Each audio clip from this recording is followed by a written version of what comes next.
Magandang umaga po sa bawat isa.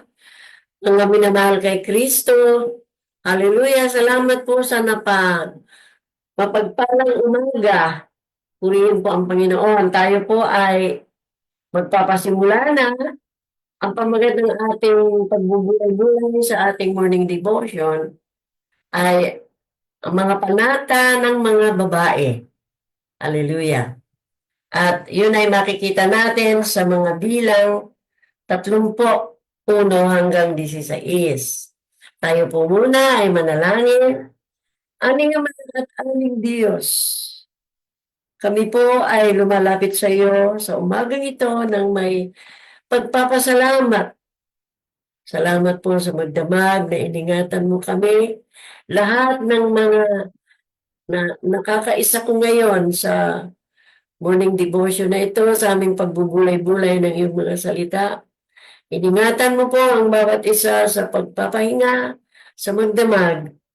At Ama, patuloy kaming humingi ng pagpapala na basbasan mo ang aming pagkakaisa at pagsasama-sama. Pangunahan mo po, excuse me po, ang iyong hamak na lingkod.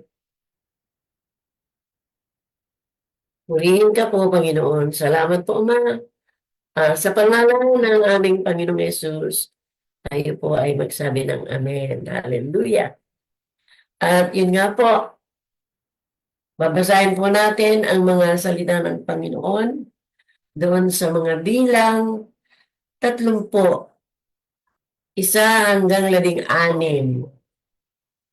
Una po, hanggang 2. Sinabi ni Moises sa mga pinuno ng bawat lipi ng Israel. Ito ang utos ni Yahweh. 2. Kung kayo'y mayroong panata kay Yahweh, huwag kayong sisira sa inyong pangako. Kailangan tuparin ninyo ang bawat salitang binitiwan ninyo. 3, 4 at 5, kung ang isang dalagang nasa puder pa ng kanyang ama ay mamanata o mangako kay Yahweh, apat nang naririnig ng kanyang ama at hindi ito tumutol, may bisa ang panata o pangakong iyon. 5 po, ngunit kung tumutol ang ama nang marinig ang tungkol sa panata, walang bisa ang panata ng nasabing dalaga. Wala siyang sagutin kay Yahweh sapagkat hinadlangan siya ng kanyang ama. 6, 7 at 8 po na talata. Kung ang isang dalagang nakapanata o nakapangako nang wala sa loob ay magkaasawa, mananatili ang bisa ng panata o pangako. Kung hindi, tututol ang lalaki sa araw na malaman niya iyon. 8 po, ngunit kung tumutol ang lalaki sa araw na malaman iyon, mawawala ng bisa ang panata ng babae at hindi siya parurusahan ni Yahweh. 10, kung ang isang biyuda o babaeng pinalayas at hiniwalayan ng kanyang asawa ay mamanata o mangako, ang bisa nito ay mananatili. 10, 11 at 12, kung ang isang babaeng may asawa ay mamanata o mangako, may bisa ito kapag hindi tumutol ang kanyang asawa sa araw na malaman niya ito. Ngunit ang panata o sumpa ng babae ay hindi magkakabisa kapag tumutol ang lalaki sa sandaling marinig niya ito. Siya'y walang saguting kay Yahweh sapagkat tumutol ang kanyang asawa. 13, 14 at 15 talata. Anumang panata o pangakong gawin ng babae ay walang kabuluhan kung tututulan ng kanyang asawa, ngunit magkakabisa kung sasang-ayunan nito. Kapag hindi tumutol ang lalaki sa araw na malaman niya ang panatang asawa, may bisa ang panatang iyon. Ngunit kapag binalang bisa niya iyon, pagkaraan ng ilang araw, siya ang mananagot sa di pagtupad ng kanyang asawa. Ang 16 po, ito ang mga tuntuning sinabi ni Yahweh kay Moises tungkol sa panata ng mga dalagang nasa puder pa ng kanilang magulang o ng mga babaeng may asawa na. Purihin po ang Panginoon at tayo po ay magpapasimula sa ating pagbubulay-bulay. Unahin natin ang mga bilang uh, 30 talatang 2. Kayo'y namanata o nangako. Maliwanag po na sa kabanatang ito na ang Diyos ay nag-utos sa kanyang bayan na tuparin ang kanilang pangako sa kanya at sa ibang tao. Ang mga pangako po pala natin bilang mga babae ay hindi lamang sa Diyos, kundi kasama doon ang ibang tao. Sa pamagitan ng mga kautosang ito ay ikinintal, wow, talagang parang isinulat, ano po, ikinintal niya ng Diyos po sa kanila ang mahalagang kalikasan ng anumang panata o pangakong ginawa. Nandun po yun sa Deuteronomy 23, 21 hanggang 23. Ang sabi po ay sa talatang 21 ay huwag na hindi ninyo tutuparin ang pangako ninyo kay Yahweh. Tiyak na sisingilin niya ng Diyos po. Kayo, kapag hindi ninyo tinupad iyon, talatang 22, kung ayaw ninyong mangako, hindi kayo nagkakasala. At talatang 22 pa, 23 po, ngunit kailangang tuparin ang anumang pangako ninyo kay Yahweh. Napakahigpit po. At sinasabi po na binibigyang diin ng Diyos o ni Yahweh sa atin na ang ating mga pangako na lumabas sa ating bibig ay kinakailangan ito ay ating tuparin. Opo. At sabi po ay tiyak na sisingilin niya ng Diyos kayo kapag hindi ninyo tinupad iyon. Purihin po ang Panginoon. Ngayon, meron tayong natutunan agad sa unang pagbubulay-bulay na anumang salitang lumabas sa ating bibig, pangako o panata ay kailangan nating tuparin. Ngunit, kailangan tuparin ninyo anong pangako ninyo kay Yahweh. Purihin ang Diyos. At kung titingnan natin ulit, bagamat binasa na natin, mga bilang 30 talatang 2, kung kayo'y namanata o nangako kay Yahweh, huwag ninyong sisirain. Kailangan tuparin ninyo ang bawat sumpang binitiwan. Wow! Purihin po ang Panginoon. At naalala ko po na noong ako ay unang lumapit sa altar sa Manila Bethel Temple, ay hindi ko talaga kilala ang Diyos. Pero nang marinig ko, napakaganda po nung tayo ay nakikinig ng sermon. Kailangan po pag tayo ay nasa worship center o simbahan ay hindi tayo nakikipagkwentuhan. Nakakalungkot po, malimit nakikita ko kasi sa worship center na dinadalawan ko ay inilalagay ako ng mga usher, ang babait nila, sa hulihan na kung saan may ventilador. At nakikita ko yung mga nakaupo sa unahan. Abay, nagsesermon ng pastor nagkukwentuhan. Kung minsan nagsusuklay ng buho, abo naman. Sabi ko, Panginoon, tulungan mo po ang aking mga kapatid na maalala nila na sila ay nasa worship center na hindi dapat makipagkwentuhan o magsusuklay ng buhok. Malimit ko pong makita yun. Patawarin ako ng Panginoon na. Kasi po ako'y nasa hulihan dahil nandun ang ventilador. Kaya nga po, sabi po dito, ay kung kayo'y namanataw, nangako kay Yahweh, huwag ninyong sisirain, kailangan tuparin ninyo ang bawat sumpang binitiwan. Ako po ay nabuo po sa aking puso, sa aking sarili na kapag pinagaling ako ng Panginoon kasi po ako po ay mamamatay na. Tinanggihan na po ako ng mga doktor. Namamaga ang buong katawan ko, mayroong skin allergy, yung buong katawan, whole body po, skin allergy. Na walang kagalingan sa loob ng 5 taon. Butot balat po ang iyong hamak na lingkod.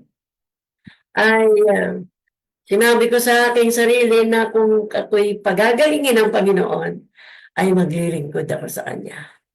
Mga minamahal, talagang tinupad ko po yun. Kahit sabi ko noon kay Brother Cruzem na ama ng aking mga anak, kahit naharangan mo ako ng kanyon, kahit mo ako patayin, kasi pinagpakitaan niya ako ng baril at saka kutsilyo. May inihanda siyang parang latigo para sa kuya ko na pakilala sa akin sa Diyos, ay ang dulo noon ay bakal na bulitas na pag inihampaw sa tao ay tiyak na basag ang bungo. Pero hindi naman niya ginawa. Basta't naghahanda siya lagi ng parang pamatay sa tao na makikialam sa pagsasama namin. Pero hindi po ako natakot. Hindi po ako natakot. Basta't kahit ikulong niya ako, ay basta't sabi ko, sige, ikulong mo ako kasama ko ang aking Bible.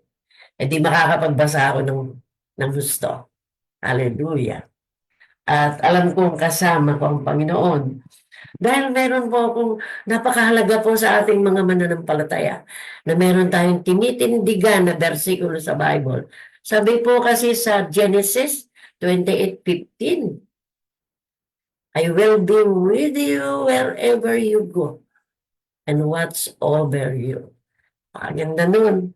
Sabi ko, sige lang, itrangka mo ako dito sa kwarto, kasama ko naman ang Panginoon. Napakaganda po. Ang salita ng Diyos ay nagpapatapang sa atin. Hindi nagpapatapang na lumaban ng mali, kundi yung katotohanan po, purihin po ang Diyos. At pinagtagumpay po ako ng Panginoon na 4 po sa mga anak ko ang naging pastor. Kasi ang aking anak na lalaki ay 6 at kasama po doon si Bishop Armando na naging pastor at siya ngayon ay nasa Japan. Purihin ng Diyos. At iiyak na naman ako pero hindi na po. Naiiyak lang dahil sa kabutihan ng Diyos. Na yung yung pinangako ko sa sarili ko na ako'y maglilingkod sa Kanya, ay ginagawa ko yun. Pagsakay ko po sa tricycle, hindi ko maaaring hindi kausapin ang driver ng tricycle. Noong mga nakaraang buwan, ay nasa hospital ako, nagpapacheck up, ay kinakausap ko ang mga taong katabi ko sa upuan. At meron po akong mag-asawang nakausap, kagampan yung babae. Aba, nakita ko sa worship center namin. Nakita ko, karga-karga na yung bata. Wow! Ganun na lang yung tuwa ko. Nakita ko sila na talagang yung imbitasyon ko ay pinagbigyan nila. At alam ko po na hindi po ng Diyos ang puso ng mag-asawang yun. At mga minamahal, wag tayong titigil. Tricycle dito sa Pilipinas, tricycle. Nakaupo ako kung saan. Halimbawa, ako ay nasa palengke, o nakakasabay ko maglakad, o kaya ay ako ay nasa hospital. Yun, purihin po ang Panginoon. Ngayon, ah, huwag po daw nating sisirain ang ating bawat salitang binitiwan. Huwag nating sisirain. At kanyang binigyan diin po ni Yahweh o ng Diyos ang katapatan. Sana po ganun tayo. Maging matapat tayo sa mga salitang lalabas sa ating bibig. Kasi naka-record naman po yun. Kung bubuksan po natin ang Revelation, ay sinasabi doon na binuksan ng mga aklat at ibang aklat at ang aklat ng buhay ay doon po nakasulat ang ating mga ginawa, sinalita dito sa lupa nung tayo nabubuhay pa. Kaya nga, binibigyan diin po ng Diyos ang salitang lumalabas sa ating mga bibig. Kung tayo po ba ay hindi matapat, hindi katapatan, yung pagsisinungaling, yung nagsalita lang tayo ng pangako kasi may nakakarinig. O kaya hindi natin alam kung minsan ang mga dahilan. At pagpapaimbabaw ay walang puwang sa bayan ng Diyos. Alam po ba ninyo, pag binibigkas ko yung bayan ng Diyos, wow! Kasali ako doon. At ang aking mga anak, mga manugang, mga apo at magiging kaapo-apuhan. Kaya pag nakakakita po ako ng sanggol, sabi ko, ikaw ay magiging bayan ng Diyos. Ang isang sanggol po, ang isang batang lalaki o babae ay pag lumaki siya ay hindi na siya nag-iisa. Opo, purihin ang Panginoon. Gaya ko, ah, 8 ang aking mga anak na buhay. Bakit po buhay? Kasi ah, ang ipinagdalang tao ko ay 13. Purihin po ang Panginoon at 8 ang buhay. Ngayon, 7 na lang. Ang aking isang si Lily, siya ay may gulang na 66, ay umuwi na sa Panginoon. Kaya nga, binibigyan diin daw po ng Diyos ang ating mga salita at hindi dapat bawat salitang lumabas sa ating bibig ay may katapatan. Hindi po tayo nagsisinungaling o nagpapaimbabaw o nagkukunwari. Wala daw pong buwang sa bayan ng Diyos. Tayo po ay bayan ng Diyos. Tayo po ay nakabukod sa mga taong sanglibutan na walang pagkakilala sa Diyos. Ngayon man may ginawang mga natatanging patakaran tungkol sa padalos-dalos, baka naman nabibigla lang tayo, may dahilan tayo kaya tayo ay nangako, ay hindi po ganun. Hindi po kalugod-lugod iyon sa paningin ng Diyos. Padalos-dalos na pamamanata o pangako ng mga kabataan. Kung titingnan po natin ang ating pinagbubulay-bulayan, mga bilang 33 hanggang 5 ay sinasabi doon na kung ang isang dalagang nasa puder, o ibig sabihin ay nasa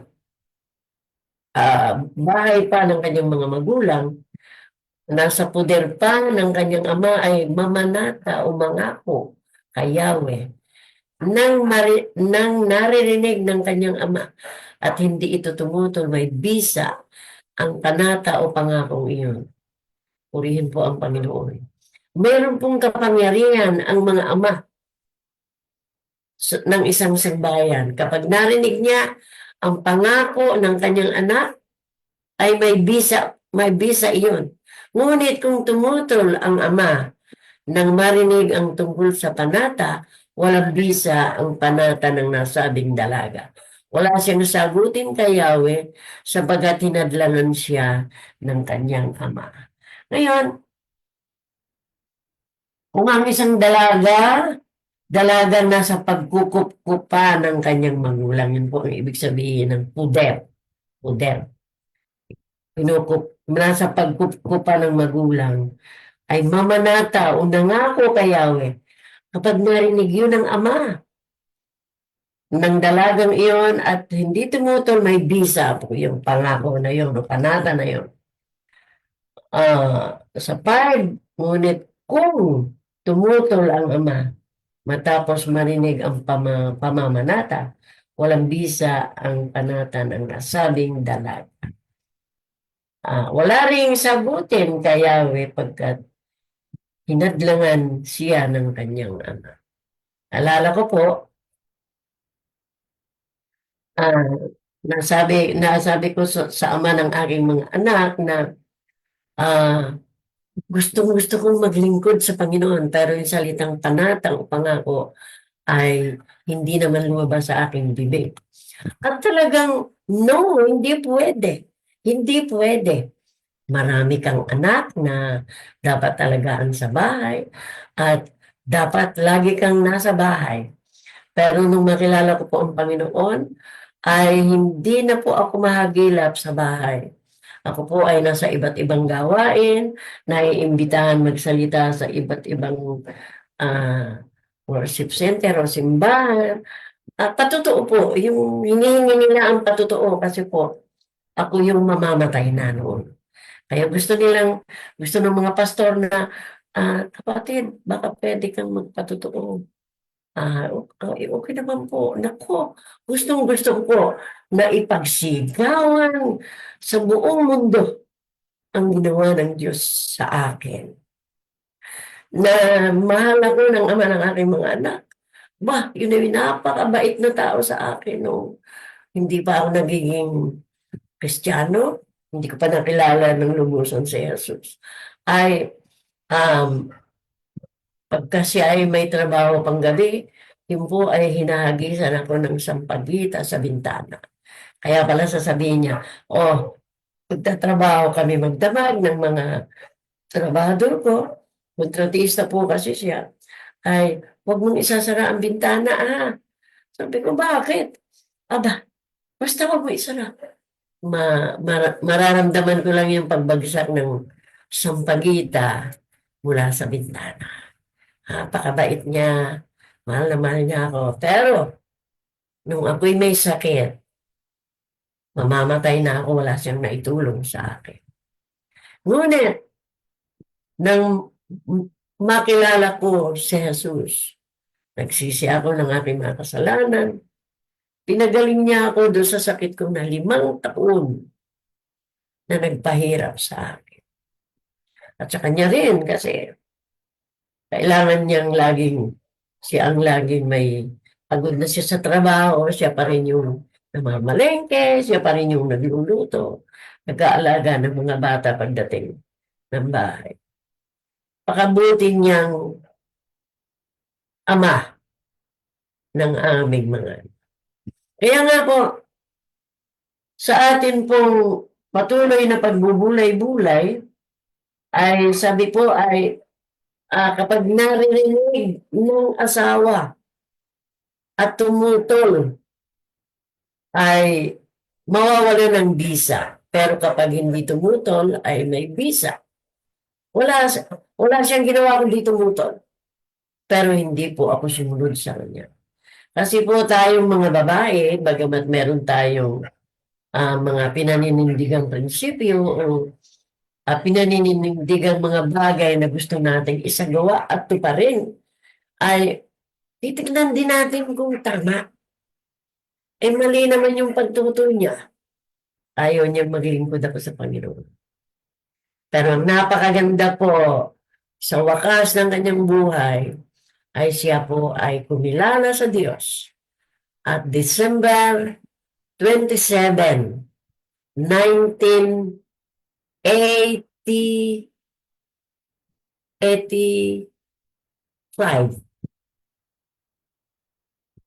ay siya po ay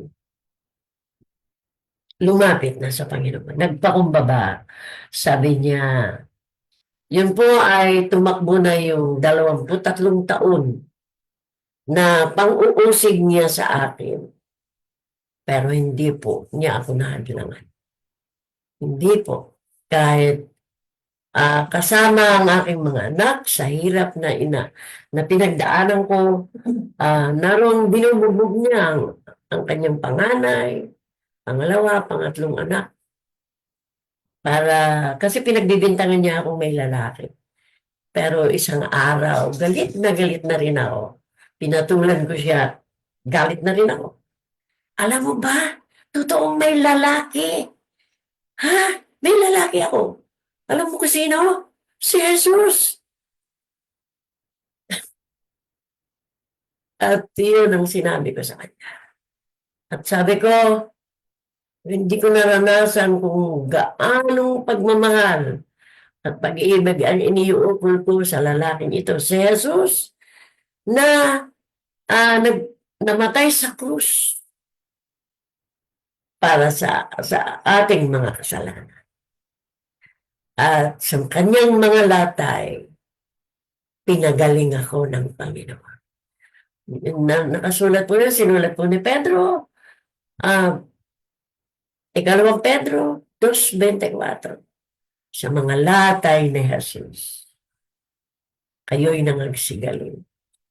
At ang paliwanag po, paano magpapagaling ang latay ni Jesus?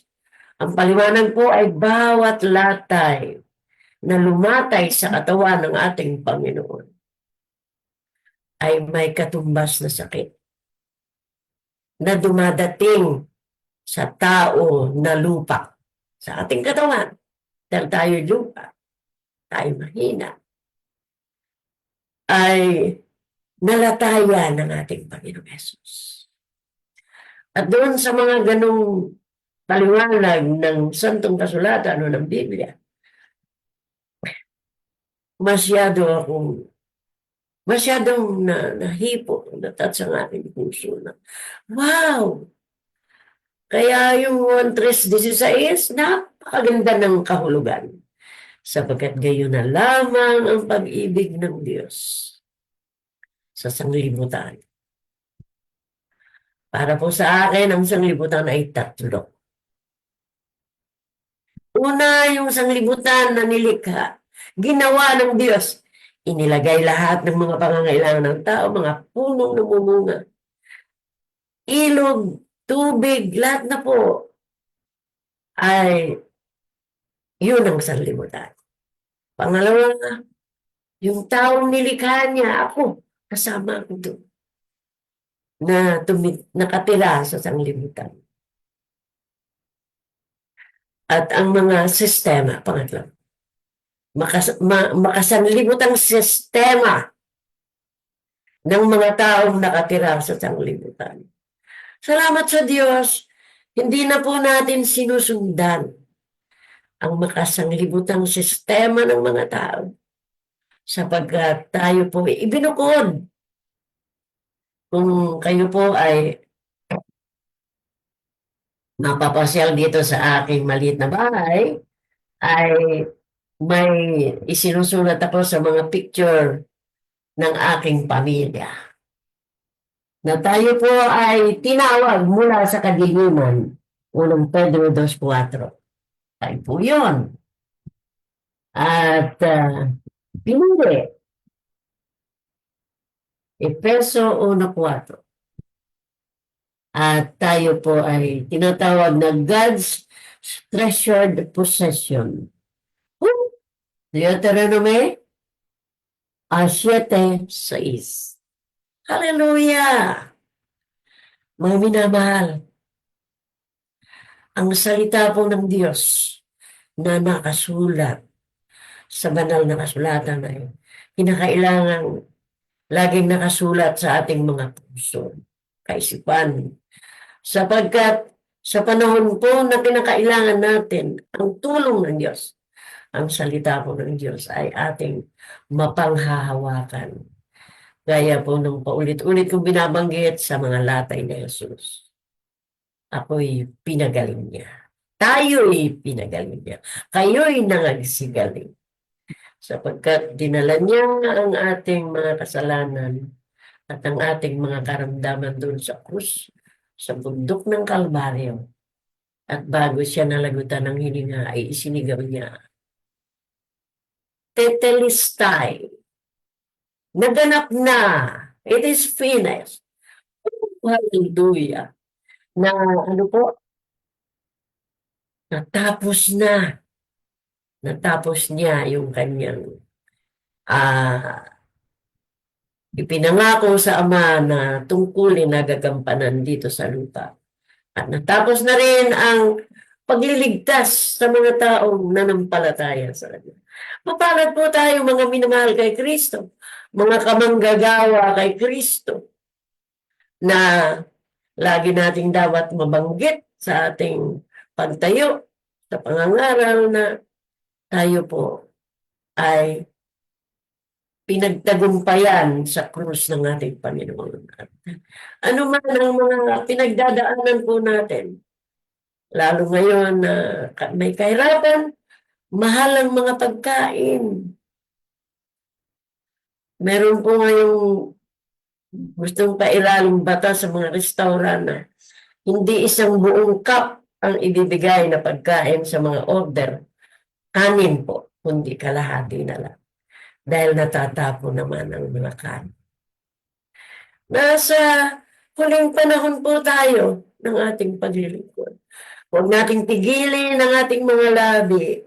Bubuksan natin ang ating mga bibig para sabihin sa iba na ang ating Panginoon ay punong-puno ng pag-ibig at pagpapatawad. At siya, ang ating Panginoong Yesus, ay darating na para tayo ay sunduin at isama kung saan siya naroon, tayo naman ay dumoon. At yun po ay nandun sa Juan 14:3. Sabi niya, ako ibabalik. Pupunta lang siya doon para ipaghanda tayo ng matitirahan. At kapag tayo na ipaghanda na ay babalik siya para tayo ay sunduin. At minsan nga ay nakaupo ako sa tapat ng bintana, pinagmamasdan pala ako nung anak kong babae na pangalawa, yun lang. Kaisa-isang anak na babae na buhay. Dalawa lang kasi sila ay kinuha na ng Panginoon ng isa. Nay, ba't ka nakatingin dyan sa itaas? Sabi ko, alam mo na, pinipicture ko lang ng Panginoon na nandyan sa alapaap para tayo ay kunin at tayo sa salubong. Purihin ang Panginoon, mga minamahal kay Kristo. Huwag natin kalilimutan na kapag tayo may pinangako kay Yahweh, ay tutuparin natin. Sapagkat ang sabi po ay sisingilin niya sa atin. Iyon kapag hindi natin tinupad. Di tayo umalis doon sa ating paksa, ano po? Tutuparin natin. Purihin ang Panginoon. At tayo po ay nagpapasalamat sa mga nakasama ko ngayon at ng ating Pastora Charis sa ating pagbubulay-bulay sa ating morning devotion. Bishop Arman and family, salamat anak sa pagiging matapat mo sa Diyos. At nandyan ka sa Japan para patuloy na maglingkod at patuloy na ibukas ang bibig para sa Panginoon. Rebecca, Kaimen family, salamat. Lorna Gayas and family, salamat po. Susette, Gilna, Tumama, pakaganda namang apelyido yan. Royland Matibag, salamat apo. Gloriana Irene, God bless po. Joanna P. Gallardo and family. Bernie Laylay from Apayao. Oh, hallelujah! Kumusta po kayo sa Apayao? Alam po ba ninyo sa edad kong 88, laging bukang bibig ko kay Bishop Arman, sama ako sa Apayao. At samahan ninyo sa prayer si Bishop Arman na may pangako siya sa akin na isasama ako dyan. At Panginoon lang ang makakagawa noon at si Bishop Arman kasi ako po ay inaakay na. Pero ang aking puso at kaisipan ay hindi inaakay. Purihin ng Diyos. Salamat po mga taga-apayaw, pagpalain kayo ng Diyos at patuloy na ingatan. Jesse Reyes Subagan. Hallelujah. Pastor Philip Mangawang. Wow! Ngayon lang ako nakarinig ng kahangahangang apelyido. Pastor, pagpalaan po kayo ng Diyos. Pastor, panalangin niyo naman po ako na ibigay sa akin ng Panginoon yung prayer ko na makapagbahay-bahay pa. Kasama ang aking anak na si Mario. Dahil siya ay malakas. Lalaki kasi yun. Pastor Philip, mga wang, pagpalaan kayo ng Diyos at ang inyong buong pamilya na nawa ang inyong buong pamilya ay patuloy na maglingkod sa Panginoon. Ang inyong mga anak ay maglingkod sa Panginoon. Salamat po. Elena Pascual and family. Ay, kumusta ang bagong baby? Ang baby na kararating lang sa pamilya ng mga Pascual. Ay, Pastor Jerry Cruzen and family. God bless.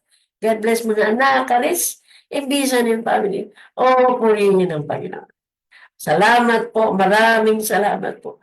Alam po ba ninyo, pag nababasa ko inyong pangalan na nakikipagkaisa sa morning devotion ay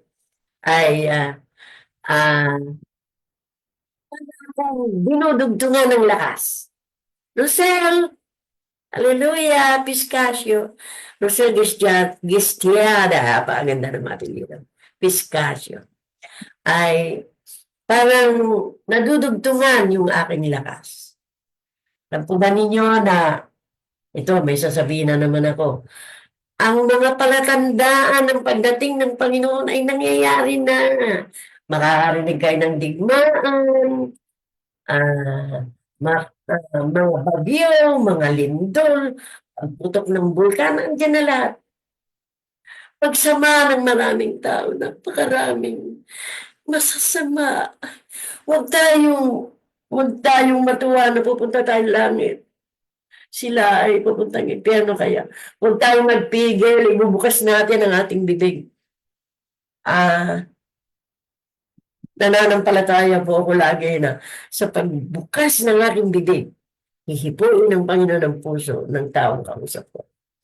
Gaya ng tricycle driver na sinakay namin kahapon. Nag-promise naman siya na pupunta sa worship center. Huwag tayong mahihiya. Wala tayong dapat ikahiya sa pagbubukas ng ating bibig. Tanggapin o hindi, purihin ng Diyos. At yan mga minamahal na kapatid, maraming salamat sa nakipagkaisa at nakisama sa akin sa pagbubulay-bulay. Tayo po ay muling manalangin. Aming Ama,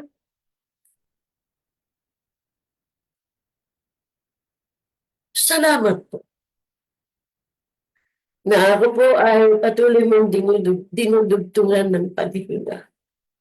Magandang paghinga. Kasi po ako ay laging nahihirapang huminga. Mga minamahal na kamanggagawa, mga minamahal kay Kristo, ipapanalangin po ninyo ako na ibalik yung Panginoon yung dati kong malayang paghinga. Hindi yung kailangan ko pang humigop ng gamot para makahinga ng maganda. Nagtatapat po ako sa inyo, kaya ipapanalangin po ninyo. Kung bukod sa aking pamilya, lahat po sila ay nananalangin sa akin. Ama, salamat! Salamat sa magandang paghinga. Salamat. Pinupuri ka namin, pinasasalamatan, na kahit malalayo sila, malalayo kayo mga minamahal kay Kristo ay nadidinig ninyo ako at alam ninyo ang aking kalagayan. Kayo man po ay lagi kong inaalaala sa panalangin. At tayo po ay nabubuhay na sa mga huling araw. Tayo po ay maging matapang at maging matatag. Kasama natin ang Panginoon. Ano man ang ating pinagdadaanan, masyadong mahal ang mga pagkain ngayon. Pero may pangako ang Diyos na sa panahon ng tagutom, tayo po ay bubusugin. Salamat sa Panginoon na mayroon tayong mabuting presidente na sabi po ay, sorry po, may mga ipinatayo na kadiwa. Mura daw po ang bigas. 40 pesos ang kilo. Patuloy nating ipanalangin ang ating bansa. Ang ating mga kapwa Pilipino. Ipanalangin natin sila, mga minamahal. Ako nga po, 88 na. Nalulungkot ako noon. Dahil dati ay ako'y gala para sa Panginoon. Ang tawag sa akin ni Daddy Bishop, ng Daddy ni Bishop, ay nakawala sa kural. Hindi po bali kahit ano itawag sa atin. Basta tayo po ay patuloy na gumawa para sa Panginoon. Ama, salamat po sa buhay ng mga nakapakinig, nakiisa, at dumadalangin para sa gawain ng iyong Panginoon. Ama, salamat. Ano man po ang pinagdadaanan nila, tulungan mo sila. Kung may sakit, ikaw lang ang makakahipo, bagamat umiinom ng gamot o pumupunta sa doktor ay kayo pa rin, si Yahweh na nangako. Deuteronomy 15:26.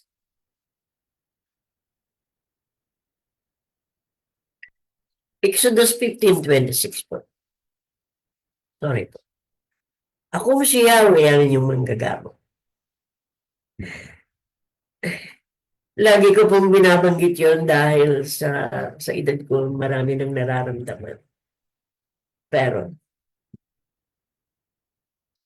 yung pong mga talata niyon, sorry po na nagkamali ako ng bigkas.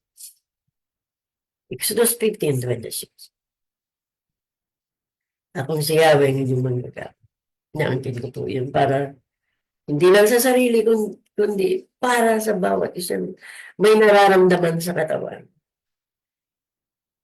Patatagin mo po ang aking mga kapatid. Patatagin mo po, patakpangin mo po ang mga kamanggagawa sa ubasan mo, Panginoon. Salamat po sa buhay nila. Tagpuin mo pangangailangan. Ang mga sambayan na medyo merong di pagkakaunawaan, pag-isahin mo sa puso. Salamat po, Ama. Ang hukom ng banal na dugo kay Bishop Arman na nasa Japan. Ang hukom ng banal na dugo sa mga kapatiran doon. At panalangin ko po na makatagpo siya ng isang tunay na hapon na mabagay na ng salita at magkaroon po ng kaligtasan para sa kanyang sambayan. At maging bunga na tutubo, sisibol, magkakaroon ng maraming bunga sa bansa ng Hapon. Salamat po, Ama. Ang papuri pa sa salamat ay bibigay namin sa iyo. Sa pangalan po ng aming Panginoong Yesus. Salamat po, Ama. Amen po.